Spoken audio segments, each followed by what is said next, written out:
ವೀಕ್ಷಕರೇ ನಮಸ್ಕಾರ. ದೂರದರ್ಶನ ಚಂದನ ವಾಹಿನಿಯ ಸಮಸ್ತ ವೀಕ್ಷಕರಿಗೆ ಸ್ಮಾರ್ಟ್ ಸೊಸೆಯಂದಿರು, ಇದು ಮಧುರ ಬಾಂಧವ್ಯಗಳ ಸಂಭ್ರಮ ಶಿವಮೊಗ್ಗದ ಮತ್ತೊಂದು ಸಂಚಿಕೆಗೆ ಸ್ವಾಗತ.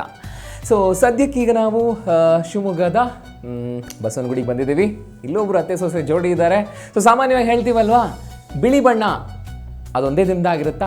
ಎಲ್ಲ ಬಣ್ಣಗಳು ಸೇರಿ ಬಿಳಿ ಬಣ್ಣ ಆಗಿರುತ್ತೆ ಅಲ್ವಾ? ಸಂಬಂಧನೂ ಹಾಗೇನೆ. ಬರೀ ಯಾವಾಗಲೂ ಹೊಗಳಿಕೆ ಹೊಂದಾಣಿಕೆ ಇದ್ರೆ ಸಾಕ? ಇರುಸು ಮುರುಸು ಸ್ವಲ್ಪ ಇರಬೇಕು. ಅವೆಲ್ಲವೂ ಸೇರಿ ನಿಭಾಯಿಸೋದೇ ಸಂಬಂಧ. ಈ ರೀತಿ ಅರ್ಥ ಮಾಡಿಕೊಂಡು ಎಷ್ಟು ಬಿಳಿ ಬಣ್ಣ ಚಂದವಾಗಿರುತ್ತೋ, ಸಂಬಂಧನೂ ಕೂಡ ಅಷ್ಟೇ ಅಚ್ಚುಕಟ್ಟಾಗಿ ನಿಭಾಯಿಸ್ತಾ ಸಾಕ್ತಾ ಇರುವಂತಹ ಅತ್ತೆ ಸೊಸೆಂದರನ್ನ ಇವತ್ತು ನಮ್ಮ ಸಂಚಿಕೆಯಲ್ಲಿ ನಿಮಗೆ ಪರಿಚಯ ಮಾಡಿಸ್ತಾ ಇದ್ದೀನಿ. ಬನ್ನಿ, ಹಾಗಿದ್ರೆ ಅವ್ರನ್ನೂ ಸ್ವಾಗತ ಮಾಡೋಣ ಕಾರ್ಯಕ್ರಮಕ್ಕೆ. ನನ್ನ ಬಲಭಾಗದಲ್ಲಿ ಅತ್ತೆ ಶ್ರೀಮತಿ ಪುಷ್ಪಾ ಶ್ರೀನಿವಾಸ್ ಅವರು ಕೂತಿದ್ದಾರೆ. ನಮಸ್ಕಾರ, ತಮಗೆ ಕಾರ್ಯಕ್ರಮಕ್ಕೆ ಸ್ವಾಗತ. ನಿಮಗೂ ಸ್ವಾಗತ, ನಮಸ್ಕಾರ. ಹಾಗೇನೆ ನನ್ನ ಎಡಭಾಗದಲ್ಲಿ ಅವರ ಸೊಸೆ ಶ್ರೀಮತಿ ಸೌಮ್ಯ ಅವರು ಕೂತಿದ್ದಾರೆ. ನಮಸ್ಕಾರ ಮ್ಯಾಮ್, ಸ್ವಾಗತ ಕಾರ್ಯಕ್ರಮಕ್ಕೆ. ನಮಸ್ಕಾರ. ನಮಸ್ಕಾರ, ನಿಮಗೂ ಕೂಡ ಸ್ವಾಗತ. ಅಮ್ಮ, ಹೇಳಿ ನಿಮ್ಮ ಪರಿಚಯ ನಮ್ಮ ವೀಕ್ಷಕರಿಗೆ. ನನ್ನ ಹೆಸರು ಪುಷ್ಪಾ ಶ್ರೀನಿವಾಸ ಮೂರ್ತಿ ಅಂತ.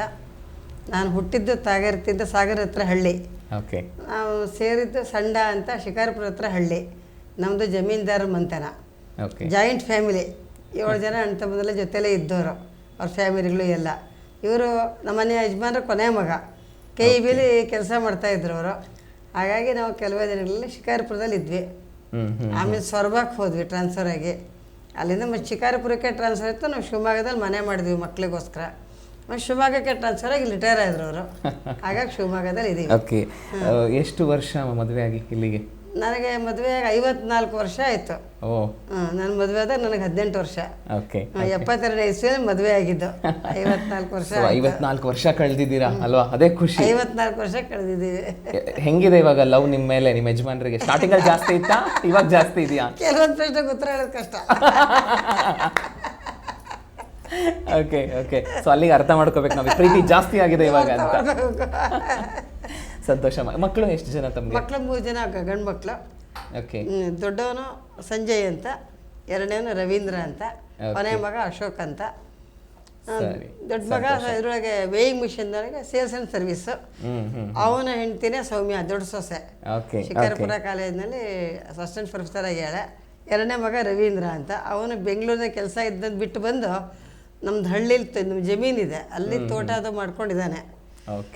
ಅವನ ಹೆಂಡತಿ ಅಪರ್ಣ ಅಂತ, ಅವಳು ಜ್ಞಾನದೀಪದಲ್ಲಿ ಕೆಲಸ ಮಾಡ್ತಾ ಇದ್ದಾಳೆ. ಕೊನೆ ಮಗ ಸಾಫ್ಟ್ವೇರು, ಅವನ ಹೆಂಡತಿನೂ ಇನ್ಫೋಸಿಸ್ ಸಾಫ್ಟ್ವೇರ್ ಇಂಜಿನಿಯರು. ನಿಮ್ಮ ಹವ್ಯಾಸಗಳೇನು? ನನ್ನ ಹವ್ಯಾಸಗಳು ಮೊದಲಿನಿಂದ ಕತೆ ಪುಸ್ತಕ ಓದೋದು, ಸಂಗೀತ. ಆಮೇಲೆ ಶ್ಲೋಕಗಳು ನನಗೆ ತುಂಬ ಇಷ್ಟ. ಸೌಂದರ್ಯ ಲಹರಿ, ಶಿವಾನಂದ ಲಹರಿ, ಕನಕದಾರ ಎಲ್ಲ ಶ್ಲೋಕಗಳು ನಮಗೆ ಬೈಹರ್ಟ. ವಿಷ್ಣು ಸಹಸ್ರನಾಮ, ಲಲಿತಾ ಸಹಸ್ರನಾಮ ಎಲ್ಲವೂ ಬೈಹರ್ಟ, ಅವೆಲ್ಲ ಬರುತ್ತೆ. ಇಲ್ಲ, ತುಂಬ ಸಂತೋಷ. ನೀವು ಅಷ್ಟು ಚೆನ್ನಾಗಿ ಮಕ್ಕಳನ್ನು ಬೆಳೆಸಿದ್ದೀರಾ, ಜೊತೆಗೆ ನಿಮ್ಮ ಸಮಯನೂ ಅಷ್ಟೇ ಚೆನ್ನಾಗಿ ಕಳೀತಾ ಇದ್ದೀರಾ ಕೂಡ. ಬನ್ನಿ, ಇನ್ನು ಸೊಸೆಯ ಪರಿಚಯ ಕೇಳೋಣ. ಹೇಳಿ ಸೌಮ್ಯ ಅವರೇ, ನಿಮ್ಮ ಪರಿಚಯ ನಮ್ಮ ವೀಕ್ಷಕರಿಗೆ. ನನ್ನ ಹೆಸರು ಸೌಮ್ಯ ಅಂತ. ನಾನು ಈ ಮನೆಗೆ ಸೊಸೆಯಾಗಿ ಬಂದು 24 ವರ್ಷ ಆಯಿತು. ಮದುವೆಯಾಗಿ 24 ವರ್ಷ ಆಯಿತು. ಈಗ ನಾನು ಶಿಕಾರಿಪುರದ ಫಸ್ಟ್ ಗ್ರೇಡ್ ಕಾಲೇಜಲ್ಲಿ ಸಹಾಯಕ ಪ್ರಾಧ್ಯಾಪಕಿಯಾಗಿದ್ದೀನಿ, ಅಸಿಸ್ಟೆಂಟ್ ಪ್ರೊಫೆಸರ್ ಆಗಿ ಇಂಗ್ಲೀಷ್ ಟೀಚ್ ಮಾಡ್ತೀನಿ ನಾನು. ಮತ್ತು ಮಗಳು, 2 ಮಕ್ಕಳಿದ್ದಾರೆ. ಮಗಳು 22 ವರ್ಷ MSc ಮಾಡ್ತಿದ್ದಾಳೆ. ಮತ್ತು ಮಗ ಇಂಜಿನಿಯರಿಂಗ್ ಮಾಡ್ತಾ ಇದ್ದಾನೆ ಬೆಂಗಳೂರಲ್ಲಿ. ಸಂತೋಷ ಮ್ಯಾಮ್. ಎಷ್ಟು ವರ್ಷ ಆಯಿತು ಮದುವೆ ಆಯಿತು? 24 ವರ್ಷ ಆಯಿತು. ಓಕೆ. ಸೊ ಈಗ ಅತ್ತೆಯವರ ಅರ್ಧ ದಾರಿ ಹತ್ರ ಇದ್ದೀರಿ? ಅರ್ಧ ದಾರಿ, ಅತ್ತೆ ದಾರಿನಲ್ಲೇ ಇದ್ದೀನಿ. ಓಕೆ, ಸಂತೋಷ ಮ್ಯಾಮ್. ನಿಮ್ಮ ಹಾಬೀಸ್ ಬಂದು? ನಾನು ಸ್ವಲ್ಪ Jack of all master of ನನ್ ಅಂತಾರಲ್ಲ, ಸ್ವಲ್ಪ ಆ ರೀತಿಲೇ. ಬಟ್ ಸಂಗೀತ ಸ್ವಲ್ಪ ಜಾಸ್ತಿ ಹುಚ್ಚಿದೆ. ಸಂಗೀತ ಕಲಿತಿದ್ದೀನಿ, ಸಂಗೀತ ಹೇಳ್ತೀನಿ, ಸಂಗೀತ ಕೇಳ್ತೀನಿ. ಸೊ ಸಂಗೀತ ಅಂದರೆ ಭಾಳ ಇಷ್ಟ ಇದೆ. ಸೊ ಒಟ್ಟಿನಲ್ಲಿ ಇಬ್ರು ಸೇರಿ ರಾಗ ಹಾಡ್ತಿರ್ತೀರಿ ಅಂತ ಹೇಳ್ತೀನಿ. ಓಕೆ. ಆ್ಯಂಡ್ ನೀವು ಹೇಳ್ತಿದ್ರಿ, ಅಂದರೆ ನಿಮ್ಮ 3 ಸೊಸೆಯಂದರು ಕೂಡ ಈಗ ಕೆಲಸ ಮಾಡ್ತಾ ಇದ್ದಾರೆ ಅಲ್ವಾ? ಓಕೆ. ಹೇಗೆ ಅಂದರೆ ಮುಂಚೆಯಿಂದನೇ ಅವ್ರು ಕೆಲಸ ಮಾಡ್ತಿದ್ರಾ ಅಥವಾ ಈಗ ಹೇಗೆ? ಇಲ್ಲ, ಅವರಿಗೆ ಸ್ವಲ್ಪ ನಾನೊಂದು ಸ್ವಲ್ಪ ಪ್ರೆಜರ್ ಕೊಟ್ಟೆ. ಅವಳಿಗೆ ಹೇಳಿದೆ, ನೀನು ಓದ್ತೀಯಾ ಓದು, ಕೆಲಸ ಮಾಡ್ತೀಯಾ ಮಾಡು. ನಾನು ಆರೋಗ್ಯವಾಗಿ ಚಿಕ್ಕ ವಯಸ್ಸು ನೋಡಿದ್ದೀನಿ, ನಾನು ಸಂಸಾರ ಮೇಂಟೈನ್ ಮಾಡ್ತೀನಿ. ಇಬ್ಬರಿಗೂ ಕೊನೆಗೆ ಏನಂದ್ರೆ ಇನ್ನೊಂದು ಮಾತು ಹೇಳಿದೆ ಅವಳಿಗೆ, ನೀನು ಮನೇಲಿ ಕೂತ್ಕೊಂಡಿದ್ರೆ ಬೇಜಾರಾಗುತ್ತೆ, ಇಬ್ರು ಜಗಳಾಡ್ತಾ ಕೂತ್ಕೋಬೇಕಾಗತ್ತೆ, ಅದಕ್ಕೆ ನಿನಗೇನು ಇಷ್ಟನೋ ಮಾಡು. ಹಾಗೆ ನಾವು ಓದ್ಲಾ ಅಮ್ಮ ಅಂದು, ಓದು ಅಂದೆ. ಓದ್ರು, ನನಗೇ ನೋಡಿ ಇದು ಮಾಡಲಿಲ್ಲ, ಓದ್ಕೋತ ಹೋದ್ಲು. ಆಮೇಲೆ B.Ed, M.Ed, MPhil, ಏನೇ PhD ಈಗ ಆಗಿದೆ ಈಗ ಅವಳದು. ಸೌಮ್ಯ ಅವರು ಹೇಳಿ, ಐ ಥಿಂಕ್ ಈ ಥರದ ಅವಕಾಶ ತುಂಬಾ ಕಡಿಮೆ ಜನರಿಗೆ ಮಾತ್ರ ಸಿಗುತ್ತೆ ಅನ್ಕೋತೀನಿ. ತುಂಬ ಕಡಿಮೆ, ಯಾಕಂದ್ರೆ ನಾನು ಫಸ್ಟ್ ಮದುವೆ ಆದಾಗ ನಾನು ಕೆಲ್ಸಕ್ಕೆ ಹೋಗ್ತೀನಿ ಅನ್ನೋ ಐಡಿಯಾ ನಂಗೆ ಇರಲಿಲ್ಲ. ಸೊ ಇಲ್ಲಿ ಬಂದಮೇಲೆ ಓದಬೇಕು, ಹೊಸ ಕನಸುಗಳು ಓದಬೇಕು, ಬೆಳಿಬೇಕು ಅಂತ ಬರ್ತಾ ಹೋಯ್ತು. ಅದೆಲ್ಲ ಪೂರಕವಾಗಿ ಅತ್ತೆದು ಸಪೋರ್ಟ್ ಹಂಗೆ ಇತ್ತು. ಬಟ್ ಎಕ್ಸ್ಪೆಕ್ಟ್ ಮಾಡಿದ್ರೆ ನೀವು ಮದುವೆ ಮುಂಚೆ ಅತ್ತೆ ಕಡೆಯಿಂದ ಹಿಂಗ್ ಇಲ್ಲ ಈ ತರ ಸಪೋರ್ಟ್ ಸಿಗುತ್ತೆ ಅಂತ ಎಕ್ಸ್ಪೆಕ್ಟ್ ಮಾಡೇ ಇಲ್ಲ. ಈಗ ನಮ್ಮ ಕಾಲೇಜಲ್ಲೂ ಎಲ್ಲ ಅಣಗಿಸ್ತಾರೆ, ತುಂಬಾ ಬೆಸ್ಟ್ ಅತ್ತೆ ವರ್ಲ್ಡ್ ಅಲ್ಲಿ ಅಂದ್ರೆ ನಿಮ್ಮ ಅತ್ತೆನೆ ಅಂತಾನೆ ನಮ್ಮ ಕಲೀಗ್ಸ್ ಕೂಡ ಅಣಗಿಸ್ತಾರೆ. ಸೊ ತುಂಬಾ ಒಳ್ಳೆ ಸಪೋರ್ಟ್ ಸಿಕ್ಕಿದೆ. ಇದು ಬೆಳೆಯೋದಕ್ಕೆ ಹೆಚ್ಚು ಕಡಿಮೆ ಕಾರಣ ಅವರೇನೆ ಅಂತ ಹೇಳ್ಬೋದು. ನಿಜ ಅಲ್ವಾ? ಒಂದು ಚಿಕ್ಕ ಕ್ವೆಶನ್ ಕೇಳ್ತೀನಿ ಇದ್ರಲ್ಲೇನೆ. ಇವಾಗ ನೀವು ಸೊಸೆಂದ್ರು ಕೆಲಸ ಮಾಡಬೇಕು ಅನ್ನೋ ಒಂದು ಒಳ್ಳೆ ಉದ್ದೇಶದಿಂದ ಅವ್ರಿಗೆ ಸಪೋರ್ಟ್ ಮಾಡಿದ್ದೀರಿ, ಅಂಡ್ ಅಫ್ಕೋರ್ಸ್ ಅದನ್ನ ಅವ್ರು ಉಪಯೋಗಿಸ್ಕೊಂಡು ಮಾಡ್ತಾ ಇದ್ದಾರೆ ಕೂಡ. ಈಗ ಮನೇಲಿ ಏನೋ ಒಂದು ನೆಂಟರು ಬರ್ತಿದ್ದಾರೆ ಅಂತ ಅನ್ಕೊಳ್ಳೋಣ, ರಜೆ ಹಾಕ್ಬೇಕು ಇವಾಗ. ಸೊ ಎಲ್ಲರೂ ಕೆಲಸದಲ್ಲಿದ್ದಾಗ ಸಡನ್ ಆಗಿ ರಜೆ ಅಂದ್ರೆ ಹಾಕಕ್ಕಾಗಲ್ಲ ಅಲ್ವಾ? ಸೊ ಅವಾಗ ಬೇಜಾರಾಗುತ್ತಾ ಹೇಗೆ, ಅಥವಾ ಅದಕ್ಕೆ ಜಗಳಗಳಾಗುತ್ತಾ? ಆ ಸಮಸ್ಯೆ ಬಂದೇ ಇಲ್ಲ. ಓಕೆ, ನಮ್ಮ ಜನ ಬರ್ತಾರೆ, ನಮ್ಮಲ್ಲಿ ಯಾವಾಗಲೂ ಜನ ಬರೋದು ಜಾಸ್ತಿನೇ. ನಾನು ಆರೋಗ್ಯವಾಗಿದ್ದೆ ಅಂದ್ರೆ ನಾನು ಮಾಡ್ಕೊಂಡು ಹೋಗ್ತಿದ್ದೆ ಇಷ್ಟು ವರ್ಷ. ಈ ಸಂದರ್ಭ ಬಂತು ಅಂದ್ರೆ ತರಿಸ್ಬಿಡ್ತೀನಿ. ಓಕೆ ನೀವೇನು ಹೇಳ್ತೀರಿ ಒಬ್ಬ ಸೊಸೆಯಾಗಿ? ಅಂದ್ರೆ ಎಷ್ಟೋ ಮನೆಗಳಲ್ಲಿ ಕೆಲಸ ಮಾಡಲೇಬೇಕಾಗಿದೆ ಈಗ ಎಲ್ಲರೂ ಕೂಡ, ಬಟ್ ರಜೆ ಹಾಕಬೇಕು ಅಥವಾ ಏನೋ ಸಮಯ ಕೊಡಬೇಕು ಅಂತಂದ ಪಕ್ಷದಲ್ಲಿ ರಜೆ ಹಾಕಿಲ್ಲ, ಯಾರಿಗೆ ಬೇಕು, ಈ ತರದೆಲ್ಲ ಜಗಳಗಳು ಶುರುವಾಗ್ಬಿಡುತ್ತೆ ಅತ್ತೆ ಸೊಸೆ ಮಧ್ಯೆ. ನೀವೇನ್ ಹೇಳ್ತೀರಿ? ನಮ್ಮ ಮನೆಯಲ್ಲಿ ತುಂಬಾನೇ ಇರಲೇಬೇಕು, ಇನೆವಿಟಬಲ್ ಅಂದ್ರೆ ಮಾತ್ರ ರಜೆ ಹಾಕು ಅಂತಾರೆ, ಇಲ್ಲಾಂದ್ರೆ ಬೇಡ ನೀನು ಕಾಲೇಜಿಗೆ ಹೋಗು ನಾನು ನೋಡ್ಕೋತೀನಿ ಅಂತಾರೆ. ಮತ್ತು ಇನ್ನೊಂದು ಏನು ಅಂದರೆ ಮಕ್ಕಳನ್ನ ನೋಡ್ಕೊಳ್ಳೋದ್ರಲ್ಲಿ ನನಗೆ ತುಂಬ ಹೆಲ್ಪ್ ಆಗಿದ್ದು ಮಕ್ಕಳು ನೋಡ್ಕೊಳ್ಳೋದ್ರಲ್ಲಿ. ಯಾಕಂದರೆ ಕೆಲಸಕ್ಕೆ ಹೋಗೋ ಹೆಂಗಸರಿಗೆ ಅವ್ರ ಮಕ್ಕಳು ನೋಡ್ಕೊಳ್ಳೋದೇ ದೊಡ್ಡ ಜವಾಬ್ದಾರಿ. ಸೊ ಇಲ್ಲಿ ನನಗೆ ಆ ಕಷ್ಟ ಬಂದೇ ಇಲ್ಲ. ನನ್ನ ಮಕ್ಕಳು ಆರಾಮಾಗಿ ಇಲ್ಲಿದ್ರು. ನಾನು ಒಂದೊಂದು ತಿಂಗಳು ಕಾಂಟ್ಯಾಕ್ಟ್ ಪ್ರೋಗ್ರಾಮು ಅದು ಇದು ಅಂತ ಹೊರಗಡೆ ಹೋದ್ರೂ ನನ್ನ ಮಕ್ಕಳು ತುಂಬ ಪ್ರೀತಿಯಿಂದ ತುಂಬ ಆರೋಗ್ಯವಾಗಿ ಚೆನ್ನಾಗಿ ಬೆಳೆದ್ರು. ಸೊ ಅರ್ಧಕ್ಕರ್ಧ ತಲೆ ಬಿಸಿ ನನಗೆ ಇರಲಿಲ್ಲ ಮಕ್ಕಳದ್ದು, ಅದೆಲ್ಲ ನಮ್ಮ ಅತ್ತೆದೆ. ಓಕೆ, ಸೊ ಇದುವರೆಗೂ ನೀವು ಅತ್ತೆಯಿಂದ ಏನು ಕಲ್ತಿದ್ದೀರಿ, ಯಾವ ಒಂದು ವಿಷಯನ ಕಲ್ತಿದ್ದೀರಿ? ತುಂಬಾ ಇಂಪಾರ್ಟೆಂಟ್ ಆಗಿ ಸ್ವಲ್ಪ ಪರ್ಸನಲ್ ಆಗಿ ಹೇಳ್ತೀನಿ. ನಮ್ಮ ಅತ್ತೆ ಮಾವರದ್ದು ಲವ್ ತುಂಬಾ ಜಾಸ್ತಿ. ಬಾಂಡಿಂಗ್, ನಮ್ಮ ಅತ್ತೆ ಮಾವರ ಬಾಂಡಿಂಗ್ ನಂದು ನನ್ನ ಮನೆಯವ್ರ ಮಧ್ಯೆ ಬರಲಿ ಅನ್ನೋದು ಆ ದಾರಿಲಿದ್ದೀನಿ, ಇನ್ನು ಪ್ರಯತ್ನ ಪಡ್ತಾ ಇದ್ದೀನಿ. ತುಂಬಾ ಒಳ್ಳೆ ಬಾಂಡಿಂಗ್ ಅವ್ರದ್ದು. ನಿಜ, ಅದು ಗಂಡ ಹೆಂಡತಿ ಎಷ್ಟು ಅನ್ಯೂನ್ಯವಾಗಿರ್ತಾರೋ, ಅವ್ರ ಸಂಬಂಧ ಎಷ್ಟು ಗಟ್ಟಿಯಾಗಿರುತ್ತೋ, ಮಿಕ್ಕಂತ ಮನೆಯ ಇತರೆ ಏನೋ ವ್ಯಕ್ತಿಗಳ ಜೊತೆಗೆ ಸಂಬಂಧ ಕೂಡ ಅಷ್ಟೇ ಚೆನ್ನಾಗಿರುತ್ತೆ. ಅಂಡ್ ಅದು ನೋಡಿ ನೀವು ಕಲ್ತಿದ್ದೀರಾ, ಬಹಳ ಸಂತೋಷ. ಅಫ್ಕೋರ್ಸ್ ಖುಷಿಯಾಗಿದ್ದೀರಾ ಅಂತ ಮಾತ್ರ ಗೊತ್ತಾಗ್ತದೆ ಅಮ್ಮ, ಅಷ್ಟು ಮಾತ್ರ ನಾನು ಹೇಳಬಲ್ಲೆ ಅಲ್ವಾ? ಇಲ್ಲ, ಖುಷಿಯಾಗಿದ್ದೀವಿ, ಎಲ್ಲರೂ ಖುಷಿಯಾಗಿದ್ದೀವಿ. ಈಗ ಪರ್ಸನಲಿ ಯಾರ ವಿಷಯಕ್ಕೂ ನಾವು ಹೋಗಲ್ಲ, ಅವರುಗಳು ನಮ್ಮ ವಿಷಯಕ್ಕೆ ಬರಲ್ಲ, ನಮ್ಮ ಪಡೆ ನಾವು ಆರಾಮಾಗಿದ್ದೀವಿ ಅಷ್ಟೇ ಅಲ್ವಾ? ವೀಕ್ಷಕರೇ, ಅನ್ಸುತ್ತೆ ನಾವು ವಿಷಯಗಳನ್ನ, ಸಂದರ್ಭಗಳನ್ನ, ವ್ಯಕ್ತಿಗಳನ್ನ ಅಥವಾ ಯಾವುದೇ ಇರಲಿ ಒಂದು ಪ್ರಮೇಯ ಬಂತು ಅಂತಂದ್ರೆ ಅದನ್ನ ಯಾವ ದೃಷ್ಟಿಕೋನದಲ್ಲಿ ನೋಡಬೇಕು ಅನ್ನೋ ಒಂದು ವಿವೇಚನೆ ನಮ್ಮಲ್ಲಿರುತ್ತೆ. ಸ್ವಲ್ಪ ಯೋಚನೆ ಮಾಡಿ ತಗೊಂಡಾಗ ಎಲ್ಲವೂ ಸುಲಭ ಆಗುತ್ತೆ, ಅದೇನೋ ದೊಡ್ಡದು ಮಾಡ್ಕೊಂಡ್ರೆ ಜಗಳ ಆಗುತ್ತೆ. ಸೊ ಈ ಥರದ ವಿಷಯಗಳೇ ನಮ್ಮೆಲ್ಲರಿಗೂ ಸಹಾಯ ಮಾಡುತ್ತೆ ಅಲ್ವಾ? ಸೊ ಬನ್ನಿ, ಬರೀ ಮಾತಷ್ಟೇ ಅಲ್ಲ, ಮುಂದಿನ ಹಂತದಲ್ಲಿ ಸ್ಮಾರ್ಟ್ ಮೋಜಿನ ಆಟ ಇದೆ, ಎಷ್ಟು ಚೆನ್ನಾಗಿ ಆಟ ಆಡ್ತಾರೆ ಅದನ್ನು ನೋಡೋಣ. ಸೊ ಒಂದು ಪುಟ್ಟ ವಿರಾಮ ತಗೊಳ್ತೀನಿ. ಸೊ ಇದಾಗಿತ್ತು ಸ್ಮಾರ್ಟ್ ಸೊಸೆಯಂದಿರು, ಇದು ಮಧುರ ಬಾಂಧವ್ಯಗಳ ಸಂಭ್ರಮ.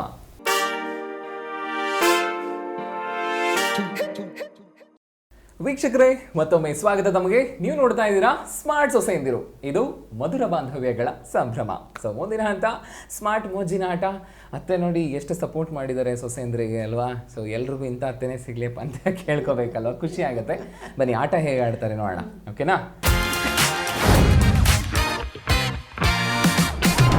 ಸೊ ರೆಡಿ ಅಲ್ವಾ ಸೌಮ್ಯ ಅವರೇ? ಅಲ್ಲ, ಮತ್ತು ಅವ್ರು ರೆಡಿ ಅಲ್ವಾ? ಏನಪ್ಪ ಆಟ ಅಂತಂದರೆ, ನಾನು ನಿಮಗೆ ಒಂದು ಪದ ಕೊಡ್ತೀನಿ, ಕನ್ನಡದ ಪದ. ಓಕೆ, ಒಂದೇ ಪದಕ್ಕೆ ಸಾಮಾನ್ಯವಾಗಿ ಒಂದಕ್ಕಿಂತ ಹೆಚ್ಚು ಅರ್ಥಗಳನ್ನು ಇರುತ್ತೆ. ನಾನು ಆ ಪದಗಳನ್ನ ಹೇಳ್ತಾ ಹೋಗ್ತೀನಿ, ನೀವು ಅದರ ಅರ್ಥನ ಅಂದರೆ ಒಂದಕ್ಕಿಂತ ಹೆಚ್ಚು ಏನಿದೆ ಅಲ್ವಾ ಅದನ್ನು ಬಿಡಿಸಿ ಹೇಳಬೇಕು. ಬಟ್ ನಾನು ಕೇಳಿದ ತಕ್ಷಣ ಯಾರಿಗೆ ಗೊತ್ತಿದ್ರು ಅವ್ರ ಕೈಗೆ ಅನ್ಬೇಕು. ಹೆಂಗಂತೀರಿ ಹೇಳಿ ನೋಡೋಣ? ಎಸ್, ಮೇಸ್ಟ್ರು ಹೇಳ್ತಿದ್ರಲ್ವಾ, ಸ್ಕೂಲ್ ನೆನ್ಪು ಮಾಡ್ಕೊಳ್ಳಿ. ಓಕೆ, ಸೊ ಈಗ ನೀವು ಪ್ರೊಫೆಸರ್, ನಾವೇ ಉಲ್ಟಾ ಆಗಿದ್ದೀವಿ ಈಗ. ಓಕೆ, ನೀವೇ ಸ್ಟೂಡೆಂಟಿಂಗ್ ಅನ್ಬೇಕು. ಓಕೆ, ಸರಿನಾ? ಸೊ ವೀಕ್ಷಕರೇ, ಐ ಥಿಂಕ್ ನಿಮಗೂ ರೂಲ್ಸ್ ಅರ್ಥ ಆಗಿದೆ ಅಂದ್ಕೊಳ್ತೀನಿ. ಒಂದು ಪದ ನಾನು ಕೇಳಿದಾಗ ಅದರ ಅರ್ಥ ಏನಿದೆ ಒಂದಕ್ಕಿಂತ ಹೆಚ್ಚಿದ್ದೇ ಇರುತ್ತೆ. ಸೊ ಅದನ್ನು ಹೇಳಬೇಕು ಇವರು. ಯಾರು ಫಸ್ಟಾಗಿ ಹೇಳ್ತಾರೋ ದೆನ್ ಅವ್ರಿಗೆ ಒಂದು ಪಾಯಿಂಟ್ ಹೋಗುತ್ತೆ. ಈ ಥರದ ಒಂದಷ್ಟು ಪದಗಳಿದೆ ನನ್ನ ಹತ್ರ.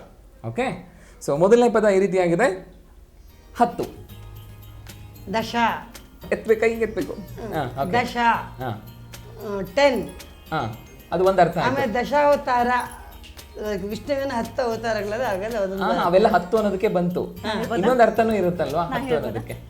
ಎಸ್, ನೀವು ಕೊಡ್ಬೋದು ಈಗ. 10 ಅಂದ್ರೆ ಮೇಲಕ್ಕೆ ಹತ್ತೋದು. ಓಕೆ, ಇನ್ನೊಂದು ಅರ್ಥ?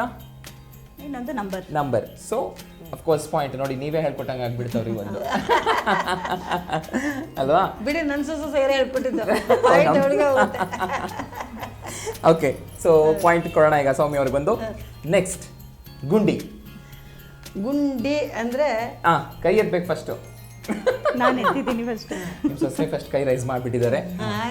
ಒಂದು ಗುಂಡಿ, ರೋಡಲ್ಲಿರೋ ಗುಂಡಿ ಅದು ಒಂದು, ಇನ್ನೊಂದು ಬಟನ್ ಶರ್ಟ್ ಗುಂಡಿ. Yes, right answer. So 2 point Soumya ಅವ್ರಿಗೆ ಹೋಗಿದೆ. ಕೈ ಹಿಂಗೆ ಹಿಡ್ಕೊಂಡ್ಬಿಟ್ಟಿದ್ದೀರಾ, ನೆಕ್ಸ್ಟ್ ನನಗೆ ಗೊತ್ತಿರುತ್ತೆ ಅಂತ. ನಾನೇ ಹೇಳ್ಬಿಡ್ತೀನಿ ಅಂತ. ಓಕೆ, ಸೊ 3ನೇ ಪದ ಎತ್ತು. ಹೇಳಿ. ಎತ್ತು ಅಂದರೆ ಕೆಳಗಿದ್ದವ್ರನ್ನ ಮೇಲೆತ್ತು ಅಂತ ಆಗುತ್ತೆ. ಓಕೆ, ಆಮೇಲೆ ಎತ್ತು ದನ ಬರುತ್ತೆ ಅಲ್ವಾ, ದನ ಅಂತ ಇದು ಮಾಡ್ತೀವಿ. 2 ಅರ್ಥ. ಎಸ್, ಪಾಯಿಂಟ್ ನಿಮಗೆ ಸಿಕ್ತು ಇವಾಗ. ಅದು ಒಂದಾರು ಬಂತು. ಬರುತ್ತೆ. ಓಕೆ, ಮುಂದಿನ ಪದ ಕೇಳು. ಕೈ ಎತ್ಬೇಕು ಫಸ್ಟ್ ಯಾರಂತ. ಓಕೆ, ಕೇಳು ಅಂದರೆ ನಾವು ಹೇಳಿದ್ದನ್ನ ನೀವು ಕೇಳು. ಓಕೆ, ಆಮೇಲೆ ಇನ್ನೇನು? ಹೇಳಿದ ಮಾತು ಕೇಳು. ಕೇಳೋದೇ ಆಯ್ತು. 2 ಒಂದೇ ಅಲ್ವಾ? ನೀವು ಉಲ್ಟಾ ನನಗೆ ಹೇಳ್ದಂಗಿದೆ, ನಾನು ಹೇಳಿದ್ದೀನಿ ಕೇಳು ಅಂತ. ಇನ್ನೊಂದು ಅವಳು ಹೇಳಿ ಬಿಡಿ. ನಂಗೆ ಇನ್ನೊಂದು ಅರ್ಥ ನಾನು ಇಂಗ್ಲಿಷ್ ಪ್ರೊಫೆಸರ್ ಆದ್ರಿಂದ ನಾನೇ ಹೇಳ್ತೀನಿ ಕೇಳು. ಈಗ ನೀವು ಹೇಳಿದ್ ಒಂದ್ ಅರ್ಥ, ಇನ್ನೊಂದು ಕೇಳಿಸ್ಕೊಳ್ಳೋದು. ಕೇಳಿಸ್ಕೊಳ್ಳೋದು ಒಂದ್ ಅರ್ಥನೂ ಬರುತ್ತೆ. ಈಗ ಅದನ್ನೇ ಹೇಳಿದ್ದು. ನಾ ಹೇಳಿದ್ನಿ ಕೇಳು. ಅದನ್ನೇ ಹೇಳಿದ್ದು. ಆವಾಗ ಬಂದಲ್ಲ ಅದು. ಕೇಳೋದು ಅಂದ್ರೆ ಬೇಡೋದು. ಕೇಳೋದು ಅಂದ್ರೆ ನನಗೊಂದು ರೊಟ್ಟಿ ಕೊಡು, ನನಗೊಂದು ಬಟ್ಟೆ ಕೊಡು, ಕೇಳು ಅಂತ. ಅದನ್ನ ಕೇಳಿಸ್ಕೊಳ್ಳೋದು ಬೇರೆ, ಇನ್ನೊಬ್ರಿಂದ ಪಡ್ಕೊಳ್ಳೋದಕ್ಕೆ ನಾವು ಕೇಳ್ತೀವಲ್ಲ ಅದು ಬೇರೆ. ಸೊ ಸ್ಮಾರ್ಟ್ ಇದ್ದಾರೆ ಅತ್ತೆ ಅಂತ ಗೊತ್ತಾಗ್ತಿದೆ. ನನ್ನ ಮೇಲೆ ಒಂದು ಲಕ್ಷ್ಯ ಇಟ್ಟಿದ್ದೀರಾ ನೀವು. ಓಕೆ, ಇನ್ನು 3 ಪದ ಇದೆ ನೋಡೋಣ. ಸೊ ಅಲ್ಲಿ ನಿಮಗೆ 2 ಪಾಯಿಂಟ್ ಬಂದಿದೆ, ನಿಮ್ಗೆ 1 ಪಾಯಿಂಟ್ ಬಂದಿದೆ ಅಷ್ಟೇ. ಓಕೆ, ತಂದೆ. ಇಬ್ರು ರೈಸ್ ಮಾಡಿದ್ದೀರಾ. ಓಕೆ, ಯಾರಿಗೆ ಕೊಡೋಣ ಆಪ್ಷನ್ ನೋಡೋಣ, ನೀವು ಹೇಳಿ ಆಮೇಲೆ ಅವ್ರು ನೋಡೋಣ. ತಂದೆ ಅಂದ್ರೆ ತಗೊಂಡು ಬಂದಿದ್ದು ಒಂದು ಅರ್ಥ ಆಗತ್ತೆ. ಇನ್ನೊಂದು ತಂದೆ ಅಂದ್ರೆ ಹುಡುಗ ಮಕ್ಳಿಗೆ ತಂದೆ ಅಂದ್ರೆ ಅಪ್ಪ. ಅಪ್ಪ ಆಗತ್ತೆ. ನೀವು ರೈಸ್ ಮಾಡಿದ್ರಿ, ನಿಮಗೂ ಆ 2 ಮೀನಿಂಗ್ ಬಿಟ್ಟು ಏನಾದ್ರು ಗೊತ್ತಾ? ಇಲ್ಲ, ತಂದೆ ಅಂದ್ರೆ ತರೋದು ಒಂದು, ಅದೇ ತಾಯಿ ತಂದೆ ಒಂದು. ಓಕೆ, ಅಷ್ಟೇ ಅಲ್ವಾ, ಗೊತ್ತಿರೋ ಹಾಗೆ. ಓಕೆ, ಸೊ ಈಗ ಸದ್ಯಕ್ಕೆ ನಿಮ್ಮ ಮತ್ತೆ ಅವ್ರಿಗೆ ಪಾಯಿಂಟ್ ಕೊಟ್ಟಿದ್ದೀನಿ. 2 ಆಗಿದೆ. ಅಂಡ್ ಹೊಳೆ. ಹೇಳ. ಹೇಳಿ. ಹೊಳೆ ಅಂದ್ರೆ ನದಿ, ಹರಿಯುವಂತ ನದಿ. ಇನ್ನೊಂದು ಶೈನಿಂಗ್. ನೋಡಿ, ನಿಮ್ಮ ಮುಖ ಪಳಪಳ ಅಂತ ಹೊಳಿತಿದ್ಯಲ್ವಾ, ಹಂಗೆ. ಸೊ ಎಸ್, 3 ಪಾಯಿಂಟ್ ಆಯ್ತು. ಅಂಡ್ ನಿಮ್ದು 2 ಇದೆ. ಅಂಡ್ ಲಾಸ್ಟ್ ಪದ. ಓಕೆ, ಲಾಸ್ಟ್ ಪದ ಇದು. ಓಕೆ, ಬೇಡಿ. ಹೇಳಿ. ಒಂದು ಬೇಡದು, ಕೇಳ್ಕೊಳ್ಳೋದು ಅಂತ ಹೇಳಿದ್ರೆ ಅದು. ಇನ್ನೊಂದು ಕೈ ಕೊಳ ಬೇಡಿ. ಓಕೆ, ಸೊ ಸದ್ಯಕ್ಕೆ ಈಗ 3 ಆಗಿದೆ. ಆದ್ರೂ ಒಬ್ರು ವಿನ್ನರ್ ಅಂತ ಮಾಡ್ಬೇಕಲ್ಲ, ಇನ್ನೊಂದು ಪದ ಸೇರಿಸ್ಬಿಡ್ತೀನಿ ನಾನೇ, ನೋಡೋಣ ಇವಾಗ. ಓಕೆ, ಈಕ್ವಲ್ ಪಾಯಿಂಟ್ ಆಗಿದೆ. ಸೊ ಹಾಗಾಗಿ ಲಾಸ್ಟ್ ಕಾಡು. ಕಾಡು ಅಂದ್ರೆ ಒಂದು ಅರಣ್ಯ. ಹೌದು. ಇನ್ನೊಂದು ಕಾಟ ಕೊಡು. ಮಕ್ಕಳು ಏನ್ ಕಾಡಿಸ್ತೀವಿ ಮಕ್ಕಳು ಅಂತ ಯಾರು ಬೇಕಾದ್ರೆ ಹೋಗ್ಬೋದು ಕಾಟ ಕೊಡ್ಲಿಕ್ಕೆ, ಬಟ್ ಕಾಟ ಕೊಡು ಅಂತ ಹೇಳುತ್ತೆ. ಸೊ ಅಲ್ಲಿಗೆ ಅತ್ತೆ 4 ಪಾಯಿಂಟ್ ತಗೊಂಡಿದ್ದಾರೆ. ಸೊಸೆ ನಾಟ್ ಬ್ಯಾಡ್, ನೀವು 3 ಪಾಯಿಂಟ್ ತಗೊಂಡಿದ್ದೀರಾ. ಓಕೆ, ಅಭಿನಂದನೆಗಳು. ಓಕೆ, ಧನ್ಯವಾದಗಳು. ನಿಮ್ 3 ಮಕ್ಕಳಲ್ಲಿ ಯಾರು ಜಾಸ್ತಿ ಕಾಡ್ಸಿದಾರೆ ನಿಮ್ಮನ್ನ? ಹಂಗೆ ಲೆಕ್ಕ ಹಾಕ್ಲಿಕ್ಕೆ ಹೋದ್ರೆ ಕೊನೆ ಮಗನೇ. ಸೊಸೆ ಅಂದ್ರಲ್ಲಿ ಯಾರು ಜಾಸ್ತಿ ಕಾಡ್ಸ್ತಾರೆ? ಇಲ್ಲ, ಅವ್ರು ಯಾರು ಕಾಡ್ಸಿಲ್ಲ. ಖುಷಿಯಾಗಿ ರೇಗ್ಸೋದು, ಹ್ಯಾಂಗ್ ಕೊಡ್ಸೋದು ಇವರೇ. ಓಕೆ, ವಾ. ಸೊ ಖುಷಿ ಆಗತ್ತೆ. ಅಂಡ್ ಇನ್ನೊಂದು ವಿಷಯ ಏನು ಅಂತಂದ್ರೆ, ನೀವು ಬೈ ಪ್ರೊಫೆಷನ್ ಇಂಗ್ಲಿಷ್ ಪ್ರೊಫೆಸರ್ ಅಲ್ವಾ, ಆದ್ರೂ ಕನ್ನಡದಲ್ಲಿ 3 ಪದಗಳಿಗೆ ನೀವು ಉತ್ತರ ಕೊಟ್ಟಿದ್ದೀರಿ. ಖುಷಿ ಸಂಗತಿನೇ ಅದು ಕೂಡ. ಸ್ವಲ್ಪ ಕಷ್ಟ ಆಯ್ತು, ಆದ್ರೆ ಟ್ರೈ ಮಾಡಿದೆ. Thank you. Good, thank you ma'am. ಖುಷಿ ಆಗುತ್ತೆ. ನಿಮ್ಮ ನಗುನೇ ಇಡೀ ಕುಟುಂಬಕ್ಕೆ ಐ ಥಿಂಕ್ ಸ್ಫೂರ್ತಿ ಅನ್ಕೊಳ್ತೀನಿ ನಾನು. ವೀಕ್ಷಕರೇ, ಸ್ಮಾರ್ಟ್ ಮೋಜಿನ ಆಟದ ಉದ್ದೇಶನೇ ಅದು. ಸಮಯ ಸಿಕ್ಕಾಗ ಈ ರೀತಿ ಚಿಕ್ಕ ಚಿಕ್ಕ ಆಟಗಳನ್ನ ಆಡಿ ಖುಷಿ ಕೊಡುತ್ತೆ, ಸಂಬಂಧಗಳನ್ನ ಗಟ್ಟಿ ಮಾಡೋದಕ್ಕೆ ದಾರಿ ಆಗುತ್ತೆ. ಇದೇ ನಮ್ಮ ಉದ್ದೇಶ. ಸೊ ಅತ್ತೆ ಸೊಸೆ ಚೆನ್ನಾಗಿ ಮಾತಾಡ್ತಾ ಇದ್ದಾರೆ ಅಂಡ್ ಆಟನೂ ಆಡ್ತಿದ್ದಾರೆ. ಮುಂದಿನ ಹಂತದಲ್ಲಿ ಹಾಡಾಡೋರಿದ್ದಾರೆ. ಹೇಗೆ ಆಡ್ತಾರೆ ಅದನ್ನು ಕೂಡ ನೋಡೋಣ. ಒಂದು ಪುಟ್ಟ ವಿರಾಮ ತಗೊಳ್ತೀನಿ. ಸೊ ನೀವು ನೋಡ್ತಾ ಇದ್ದೀರಾ ಸ್ಮಾರ್ಟ್ ಸೊಸೆಯಂದಿರು, ಇದು ಮಧುರ ಬಾಂಧವ್ಯಗಳ ಸಂಭ್ರಮ.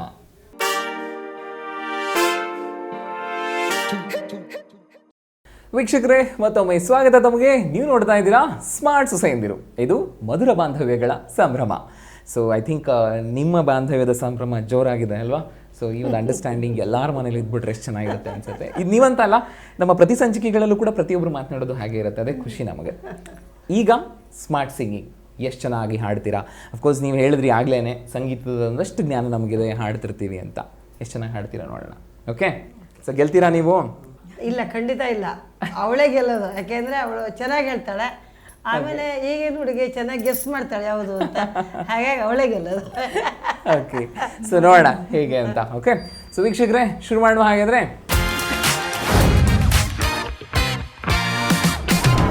ಸ್ಮಾರ್ಟ್ ಸಿಂಗಿಂಗ್ನ ಮೊದಲನೇ ಹಾಡಿನ ಚರಣ ಈ ರೀತಿಯಾಗಿದೆ, ಕೇಳಿಸ್ಕೊಳ್ಳಿ. ನಾಟ್ಯ ಅನ್ನೋದು ನಾದಾಂತರಂಗ ತಾನೆ, ನಾದ ಅನ್ನೋದು ಭಾವಾಂತರಂಗ ತಾನೆ, ಶಿಲೆಯಿಂದ ತಾನೆ ಕಲೆಗೆ ಮತಿ, ಕಲೆಯಿಂದ ಶಿಲೆಗೆ ಗೋಂಶಾರತಿ. ಹತ್ರ ಯೋಚನೆ ಮಾಡಿ. ನನಗಾಗಲ್ಲ ಬಿಡೋದು. ಗೊತ್ತಾಗ್ತಿಲ್ವಾ? ನಿಮಗೂ ಗೊತ್ತಾಗ್ತಿಲ್ವಾ? ಇಲ್ಲ. ಹೇ ಶಾರದೆ ದಯಪಾಲಿಸು, ಈ ಬಾಳನು ಬೆಳಕಾಗಿಸು. ಹಾಡಿ ಒಂದ್ಸರಿ ನೋಡ್ಕೊಂಡು. ಓಕೆ, ಬಟ್ ಪಾಯಿಂಟ್ ಕೊಡಲ್ಲ, ನೋಡ್ಕೊಂಡು ಒಂದ್ಸರಿ ಹಾಡಿ. ಓಕೆ. ಹೂವಲ್ಲಿ ಜೇನು ಗುಡಿ ಕಟ್ಟದೇನು, ನೀರಲ್ಲಿ ಮೀನು ಅಡಿ ಮುಟ್ಟದೇನು, ಆ ದೈವದಾಜ್ಞೇನೆ ಎಲ್ಲಾನು. ಹೇ ಶಾರದೆ ದಯಪಾಲಿಸು, ಈ ಬಾಳನು ಬೆಳಗಾಗಿಸು. ಅಲ್ಲಿಗೆ ಸೊಸೆ ಪಾಯಿಂಟ್ ತಗೊಂಡಿಲ್ಲ, ನೀವು ತಗೊಂಡಿಲ್ಲ. ಪಾಯಿಂಟ್ ನನಗೆ ಇದು. ಇಬ್ರು ಫೇಲ್. ಓಕೆ, ಸೊ ನೋಡೋಣ. ಸೊ ವೀಕ್ಷಕರೇ, ಸಿಕ್ಕಿಲ್ಲ ಪಾಯಿಂಟು. ಈ ಹಾಡಿಗೆ ನೋಡೋಣ. ಓಕೆ, ಎರಡನೇ ಹಾಡಿನ ಚರಣ ಈ ರೀತಿಯಾಗಿದೆ. ಪ್ರೇಮಗಾನ ಕದಲಾಸ್ಯ ಮೃದು ಹಾಸ್ಯ ಶೃಂಗಾರ ಭಾವಗಂಗಾ ಸುಮಧುರ ಸುಲಲಿತ. ಹೇಳ್ಬೋದು, ಹೇಳಿ. ಈ ಸಂಭಾಷಣೆ ನಮ್ಮ ಈ ಪ್ರೇಮ ಸಂಭಾಷಣೆ, ಅತಿ ನವ್ಯ ರಸಕಾವ್ಯ ಮಧುರ ಮಧುರ ಮಧುರ. Once again. ಈ ಸಂಭಾಷಣೆ ನಮ್ಮ ಈ ಪ್ರೇಮ ಸಂಭಾಷಣೆ, ಅತಿ ನವ್ಯ ರಸಕಾವ್ಯ ಮಧುರ ಮಧುರ ಮಧುರ. ಐ ಥಿಂಕ್ ನನಗೆ 100% ಶೋರ್ ಇದೆ ಇವ್ರ ಮನೆಯವ್ರು ನೆನ್ಸ್ಕೊಂಡೆ ಹಾಡಿದ್ದಾರೆ ಅಂತ, ಆ್ಯಂಡ್ ನೀವು ನಿಮ್ಮ ಮನೆಯವ್ರು ನೆನ್ಸ್ಕೊಂಡು ಹಾಡಿದ್ದೀರಿ ಅಂತ. ಓಕೆ, ಸೊ ಪ್ರೀತಿಯ ಭಾವ ಹೆಚ್ಚು ಕಾಣಿಸ್ತಾ ಇತ್ತು ಹಾಡಲ್ಲಿ ನೀವು ಹಾಡಿದಾಗ. Okay, fine. ಸೊ ಅಲ್ಲಿಗೆ ನೀವು ಗೆಸ್ ಮಾಡಿದ್ದೀರಿ, ಪಾಯಿಂಟ್ ನಿಮಗೆ ಸಿಕ್ಕಿದೆ. ಕೊನೆ ಹಾಡು. ಓಕೆ, ಅವ್ರಿಗೆ ಸಿಗೋದು ಬಿಡಿ. ಪ್ರಯತ್ನ ಮಾಡಿ ನೋಡೋಣ. ಸೊ ವೀಕ್ಷಕರೇ, ಮೂರನೇ ಹಾಡಿನ ಚರಣ ಈ ರೀತಿಯಾಗಿದೆ. ಚಲುವೆಯ ಕಂಡಾಗ ಚಲುವನ ಮನದಲ್ಲಿ ನೂರಾಸೆ ಬಂದಾಗ, ಪ್ರೇಮಿಗಳ ಕಂಡಾಗ ಗೆಸ್ ಮಾಡಿ. ಪಲ್ಲವಿ ಏನಿದು?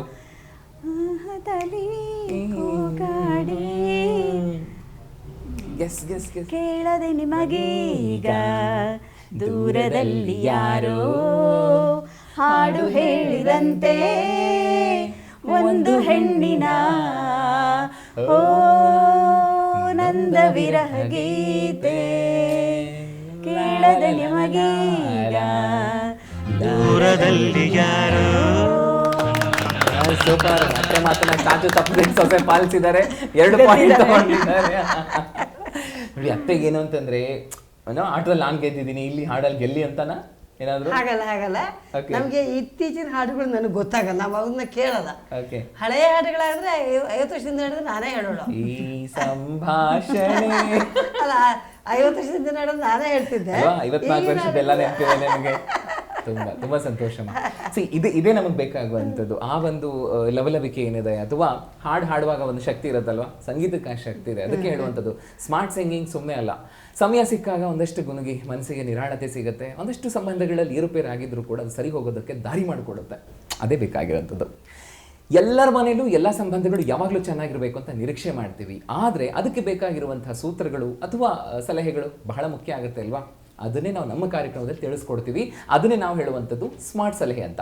ಹಾಗಿದ್ರೆ ಏನಿದೆ ಸ್ಮಾರ್ಟ್ ಸಲಹೆ, ಬನ್ನಿ ತಿಳ್ಕೊಳ್ಳೋಣ. ಹಾಗಿದ್ರೆ ಇವತ್ತಿನ ಸ್ಮಾರ್ಟ್ ಸಲಹೆನ ತಿಳಿಸ್ಕೊಡ್ತಾ ಇದ್ದಾರೆ ಖ್ಯಾತ ಆಪ್ತ ಸಲಹೆಗಾರಾದಂತಹ ಶ್ರೀಮತಿ ಸುಷ್ಮಾ ಕೌಶಿಕ್ ಅವರು. ಸೊ ಸ್ಮಾರ್ಟ್ ಸಲಹೆ ನಿಮಗಾಗಿ.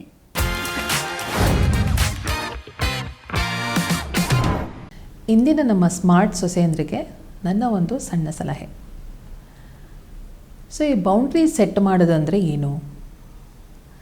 ಬೌಂಡ್ರೀಸ್ ಅಂದರೆ ನಮ್ಮ ಮಧ್ಯೆ ಅಥವಾ ಸಂಬಂಧಗಳ ಮಧ್ಯೆ ಗೋಡೆ ಕಟ್ಟೋದಲ್ಲ, ಅವರವರ ಪ್ರೈವಸಿಯನ್ನು ಗೌರವಿಸೋದು.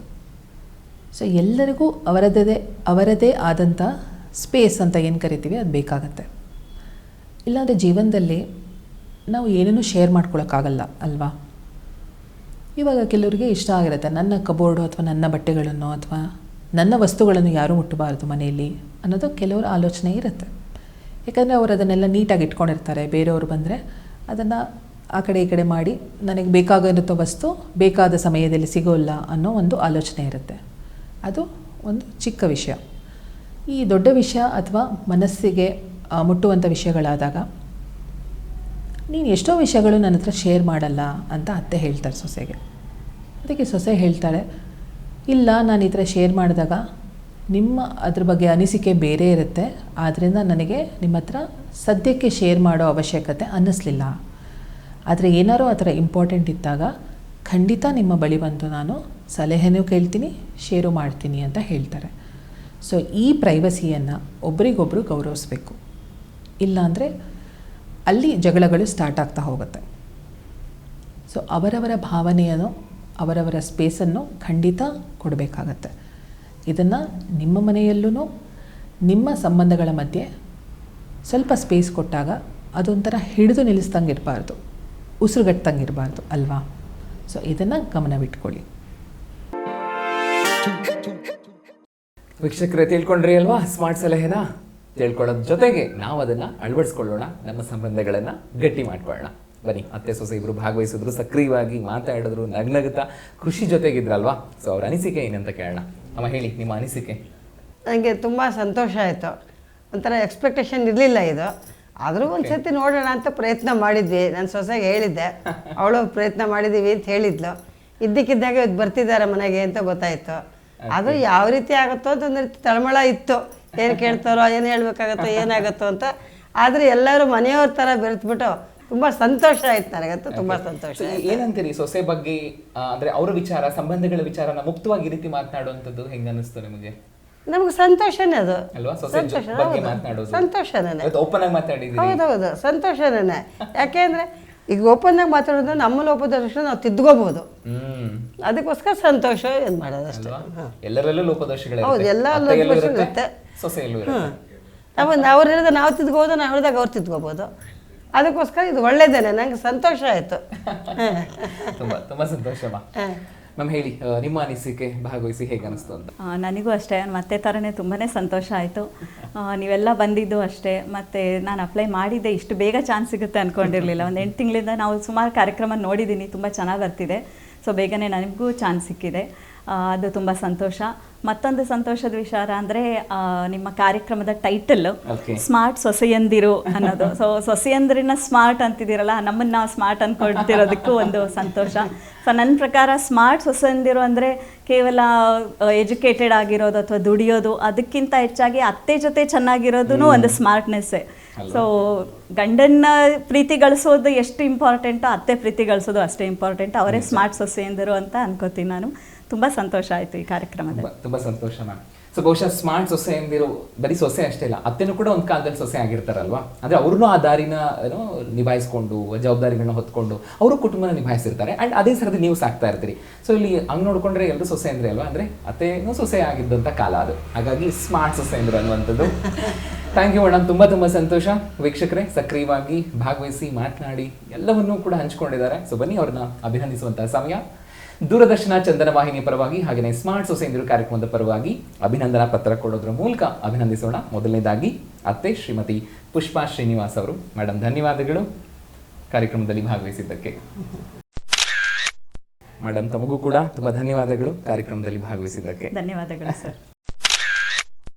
ಓಕೆ, ಸೊ ವೀಕ್ಷಕರೇ ಸಂಭ್ರಮದ ಬಗ್ಗೆ ಮಾತುಗಳು ಸಾಕ್ತಾ ಇದೆ ಅಲ್ವಾ? ಪ್ರತಿ ಸಂಚಿಕೆಯಲ್ಲಿ ಕೂಡ ಎಷ್ಟೋ ವಿಷಯಗಳು ಸಿಗುತ್ತೆ ನಮಗೆ, ಅವನ್ನ ನಾವೆಲ್ಲ ಅಳವಡಿಸ್ಕೊಳ್ಳೋಣ. ಒಂದೊಂದ್ಸರಿ ನೋಡಿ ಅತ್ತೆ ಸೊಸೆ ಜಗಳದ ಮಧ್ಯೆ ಹೆಂಗ್ ಆಗ್ಬಿಡುತ್ತೆ ಅಂದ್ರೆ, ಒಂದ್ಸರಿ ಜಗಳ ಆದಾಗ ಒಂಥರ ಬಿರುಗಾಳಿನೇ ಬಂದಂಗೆ ಆಗಿರುತ್ತೆ. ಅವ್ರು ಒಂದ್ ಕಡೆ ದಿಕ್ಕು, ಇವ್ರು ಒಂದ್ ಕಡೆ ದಿಕ್ಕು. ಅದನ್ನೇ ನಾವು ಕಂಟಿನ್ಯೂ ಮಾಡ್ಕೊಂಡು ಹೋಗ್ಬಿಟ್ರೆ ಅದು ಬೇರೆನೇ ಮಾಡ್ಬಿಡುತ್ತೆ ಸಂಬಂಧಗಳನ್ನ. ಬಿರುಗಾಳಿ ಬಂದು ಹೋದ್ಮೇಲೆ ತಂಗಾಳಿ ಬರಲೇಬೇಕಲ್ವಾ, ಕಾಯ್ಬೇಕು ಅಷ್ಟೇ. ಆ ಸಾವಧಾನ ನಮ್ಮಲ್ಲಿ ಇದ್ದು ಬಿಟ್ರೆ ಸಂಬಂಧಗಳು ಮತ್ತೆ ಬೆಸುಗೆ ಆಗತ್ತೆ, ಇಡೀ ಕುಟುಂಬ ಕೂಡ ಅಷ್ಟೇ ಬಲವಾಗಿ ಮತ್ತೆ ಮುಂದೆ ಸಾಗುತ್ತೆ. ಇದೇ ಜೀವನ. ಬಹುಶಃ ನೀವು ಯೋಚನೆ ಮಾಡ್ತಾ ಇದ್ದೀರಾ ಅನ್ಕೊಳ್ತಿದ್ದೀನಿ, ನಾವು ಕೂಡ ಇದೇ ರೀತಿಯಾಗಿ ಕಾರ್ಯಕ್ರಮದಲ್ಲಿ ಭಾಗವಹಿಸಬೇಕಲ್ವಾ, ಏನ್ ಮಾಡಬೇಕು ಅಂತ. ಖಂಡಿತವಾಗ್ಲೂ ಕೇಳಿಸ್ಕೊಳ್ಳಿ. ಸೊ ನಾವು ಕೇಳುವಂಥ ವಿವರಗಳನ್ನ ನೀಟಾಗಿ ಕಳಿಸ್ಕೊಡಿ. ಅದಕ್ಕಿಂತಲೂ ಮುಖ್ಯವಾಗಿ ಒಂದು ರಿಕ್ವೆಸ್ಟ್ ಲೆಟರ್ ಅಂತ ಇರಲಿ. ಲೆಟರ್ ಇನ್ ದ ಸೆನ್ಸ್ ಒಂದು 3 ರಿಂದ 4 ಲೈನು ಈ ಕಾರ್ಯಕ್ರಮದಲ್ಲಿ ಭಾಗವಹಿಸೋದಕ್ಕೆ ಅಥವಾ ನಿಮ್ಮ ಖುಷಿ ಏನಿದೆ, ಒಂದು ಆಸಕ್ತಿ ಏನಿದೆ, ಆ ಒಂದು ನಿಟ್ಟಲ್ಲಿ ಒಂದು 4 ಸಾಲನ್ನ ಬರೆದು ಕಳಿಸಿ. ಮುಖ್ಯವಾಗಿ ಆ ಸಾಲಿನ ಜೊತೆಗೆ ನಾವೀಗ ಹೇಳುವಂಥ ವಿವರಗಳು ಕೂಡ ಇರಬೇಕು. ಮೊದಲನೇದಾಗಿ ನಿಮ್ಮ ಮತ್ತು ನಿಮ್ಮ ಅತ್ತೆಯವರ ಹೆಸರು, ವಯಸ್ಸು, ಊರು, ವಿಳಾಸ ಮತ್ತು ಮುಖ್ಯವಾಗಿ ದೂರವಾಣಿ ಸಂಖ್ಯೆ. ಇದರ ಜೊತೆಗೆ ನಿಮ್ಮ ಒಂದು ಪರಿಚಯ ಮತ್ತು ಹವ್ಯಾಸಗಳೇನಿದೆ ಅದು ಕೂಡ ಸಂಕ್ಷಿಪ್ತವಾಗಿರಲಿ. ಇಬ್ರು ಕೂಡ ಒಟ್ಟಿಗೆ ನಿಂತುಕೊಂಡು ತೆಗೆಸ್ಕೊಂಡಿರುವಂತಹ ಇತ್ತೀಚಿನ ಒಂದು ಭಾವಚಿತ್ರ ಅದನ್ನು ಕೂಡ ಕಳಿಸ್ಕೊಡ್ಬೇಕಾಗತ್ತೆ. ಹಾಗಾಗಿ ಇಷ್ಟು ವಿವರಗಳನ್ನು ನೀವು ಕಳಿಸ್ಕೊಟ್ರೆ ಬಹಳ ಸಂತೋಷ. ಬಟ್ 2 ವಿಧಾನದಲ್ಲಿ ಕಳಿಸ್ಕೊಡ್ಬಹುದು, ಒಂದು ಪತ್ರದ ಮೂಲಕ, ಮತ್ತೊಂದು ಇಮೇಲ್ ಮೂಲಕ. ಸೊ ಪತ್ರದ ಮೂಲಕ ಕಳಿಸ್ತೀರಿ ಅಂತ ಆದ್ರೆ ನಮ್ಮ ವಿಳಾಸ ಈ ರೀತಿಯಾಗಿದೆ. ನಿರ್ಮಾಪಕರು ಸ್ಮಾರ್ಟ್ ಸೊಸೆಂದಿರು ಕಾರ್ಯಕ್ರಮ, ದೂರದರ್ಶನ ಕೇಂದ್ರ, ಜೆಸಿ ನಗರ, ಬೆಂಗಳೂರು 560006. ಅಥವಾ ಇಮೇಲ್ ಮೂಲಕ ಕಳಿಸ್ತೀರಿ ಅಂತ ಆದ್ರೆ ಇಮೇಲ್ ID dd.smartsosendiru@gmail.com. ಸೊ ವೀಕ್ಷಕರೇ, ಮುಂದಿನ ಸಂಚಿಕೆಯಲ್ಲಿ ಮತ್ತಷ್ಟು ಸಂಬಂಧದ ಬೆಸುಗೆ, ಮಾತು ಎಲ್ಲವನ್ನು ಕೂಡ ಹೊತ್ತು ತಗೊಂಡು ಬರ್ತೀವಿ, ಸರಿನಾ? ಸೊ ಇದುವರೆಗೂ ನೀವು ನೋಡಿದ್ದು ಸ್ಮಾರ್ಟ್ ಸೊಸೆಂದಿರು. ಇದು ಮಧುರ ಬಾಂಧವ್ಯಗಳ ಸಂಭ್ರಮ. ನಮಸ್ಕಾರ. ಹೊಸ ಸಂಬಂಧ ಖುಷಿಯಾಗೋದಕ್ಕೆ, ಹುಸಿ ಮುನಿಸೆಲ್ಲ ಬಿಟ್ಟು ಸೇರೋದಕ್ಕೆ, ಗಂಡನ ತಾಯಿ ಅತ್ತೆ ಅಲ್ಲ ಅಮ್ಮ, ಮಗನ ಹೆಂಡತಿ ಸೊಸೆ ಅಲ್ಲ ಮಗಳು, ಹಂಗನ್ಕೊಂಡ್ರೆ ಇಲ್ಲ ರಗಳೇ, ಕರೆಕ್ಷನ್ ಮಾಡ್ಕೊಳ್ಳಿ ಈಗ್ಲೇ. ನಾವು smart smart smart smart smart ಸೊಸೆಯಂದಿರು, ಸ್ಮಾರ್ಟ್ ಸೊಸೆಯಂದಿರು.